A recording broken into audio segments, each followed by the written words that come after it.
nous devons tous mener un combat qui est obligatoire sur chaque croyant, faraz sur chaque musulman et musulmane, c'est le combat contre soi-même. Le djihad akbar, c'est se combattre soi-même, combattre son ego, combattre ses vices, combattre ses maladies spirituelles. C'est ça le djihad.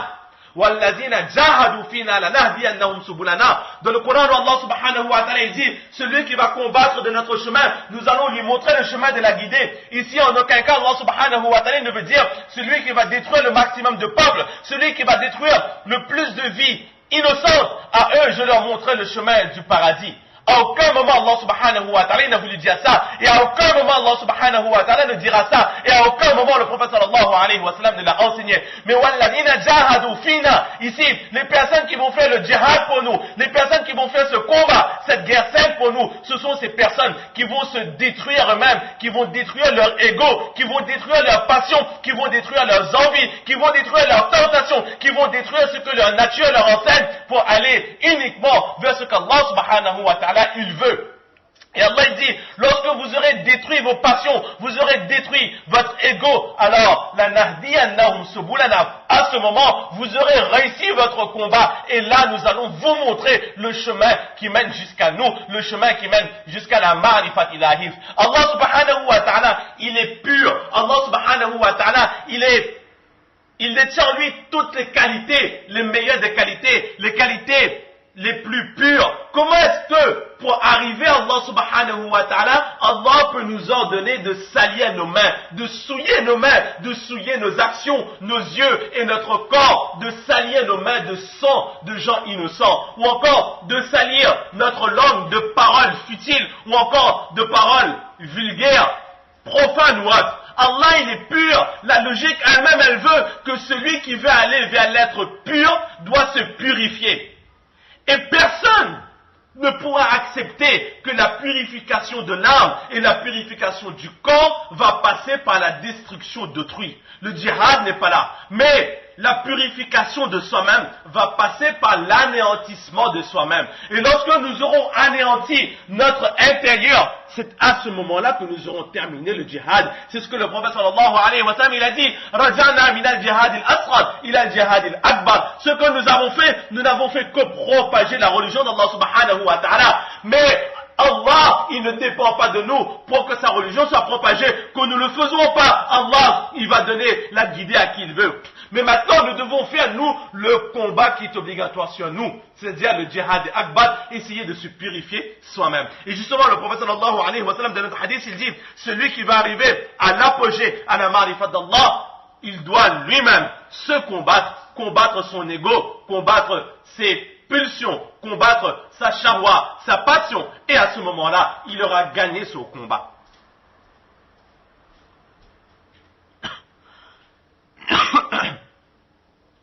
Et justement, lorsque nous allons faire ce djihad contre nous-mêmes, cette guerre contre notre ego, alors à ce moment, notre armée, ce sera quoi? Ce sera notre âme. Et justement, par l'aide d'Allah subhanahu wa ta'ala, cette âme qu'Allah subhanahu wa ta'ala nous a donnée, Allah lui accordera la vue. Et cette vue-là, elle pourra enfin faire la différence entre le bien et le mal.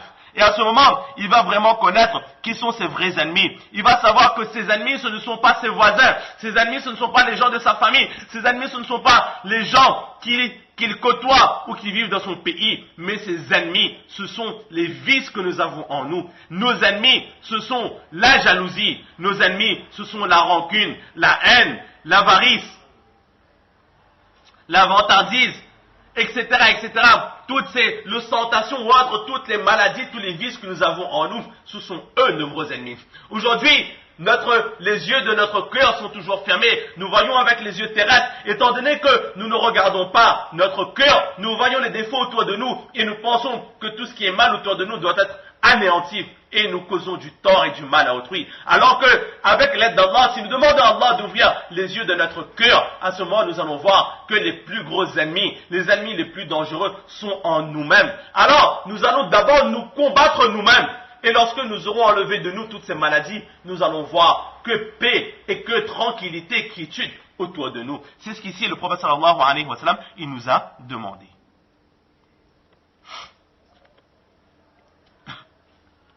En fait, comme notre professeur Kader Ahmad Ali, il nous dit, si nous voulons imaginer un peu cette dernière phrase, donc nous dirons que le prophète sallallahu alayhi wa sallam, il a dit que le corps du musulman, ou le corps que nous devons avoir, c'est l'islam, l'unicité d'Allah, et accepter que le prophète sallallahu alayhi wa sallam, il est le dernier des messagers. Le cœur de ce corps sera les prières, le namaz. Grâce au namaz, nous vivrons. Mais ce n'est pas parce qu'une personne fait ses 5 prières quotidiennes, ou qu'une personne fait 1000 ou 2000 ou 10 000 rakats de nafil tous les jours, que cette personne a atteint le degré de piété demandé par Allah subhanahu wa ta'ala. Cette personne, pour l'instant, elle est toujours nue. Elle a simplement un corps et un cœur, mais elle est nue, elle n'a rien. Et le djihad akbar, combattre ces maladies spirituelles, ce sera le vêtement du musulman. Et lorsque nous aurons sur nous ce vêtement, alors nous serons un homme complet. Nous serons un musulman complet. Donc c'est ce qu'ici le prophète sallallahu alayhi wa sallam, il nous a enseigné que les fondations ou le cœur, ce sont les prières. Et le sommet de tout, c'est le djihad. Mais nous avons vu que c'était le djihad akbar, combattre soi-même contre ces maladies spirituelles. Et là, le prophète sallallahu alayhi wa sallam, il ne s'arrête pas ici. Il dit,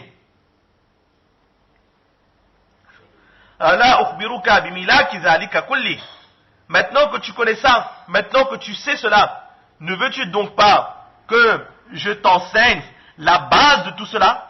Tu as compris. Tu as devant toi l'arbre idéal qui va t'amener jusqu'à Allah subhanahu wa ta'ala. Maintenant, est-ce que tu veux que je te montre le pot qui contiendra cet arbre, le jardin qui pourra contenir cela, la terre qui pourra contenir cela? Car cet arbre est un arbre qui ne pousse pas sur toutes les terres. Il faut que la terre dans laquelle cet arbre soit enterré, la terre, cet arbre de la réussite, là où elle sera enterrée, il faudra que ce soit une terre fertile. Il faudra que ce soit un pot spécifique qui puisse contenir le tronc et les racines dans son intégralité. Bimila kizalika kulli. Veux-tu que je te parle de la base de tout cela? Veux-tu que je t'enseigne une action qui te permettra de réussir toutes les actions que nous avons vues précédemment? Et là, Hazrat Muaz ibn Jabbar radiallahu ta'ala qui dit, Qultu bala ya Nabi Allah. Oui, très certainement, au prophète d'Allah.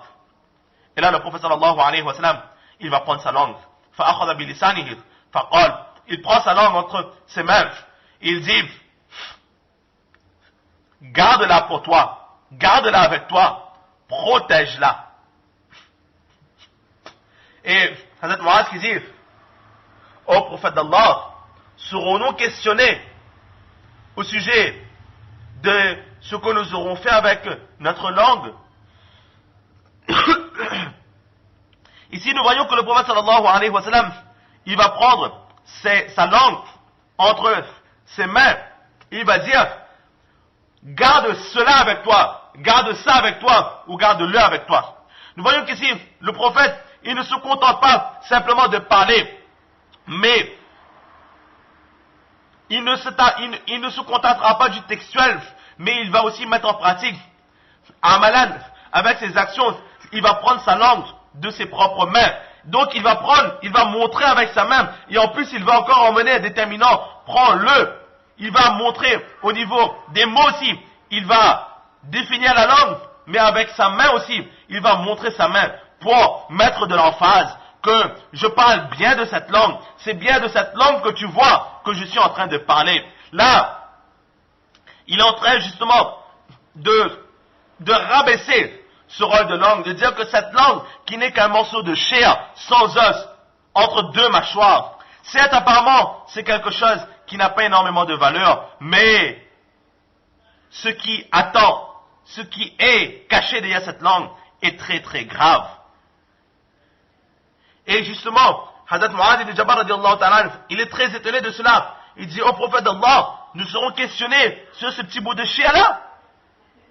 Certes, nous volons avec la main, nous frappons, nous abusons, mais ce petit morceau de chair, elle aussi, elle sera questionnée. Et là, le prophète sallallahu alayhi wa sallam, il a dit, Thakulatka ummuk, ya Muaz, qu'Allah ait pitié de toi. Thakulatka ummuk, en fait, à l'origine, c'est une insulte.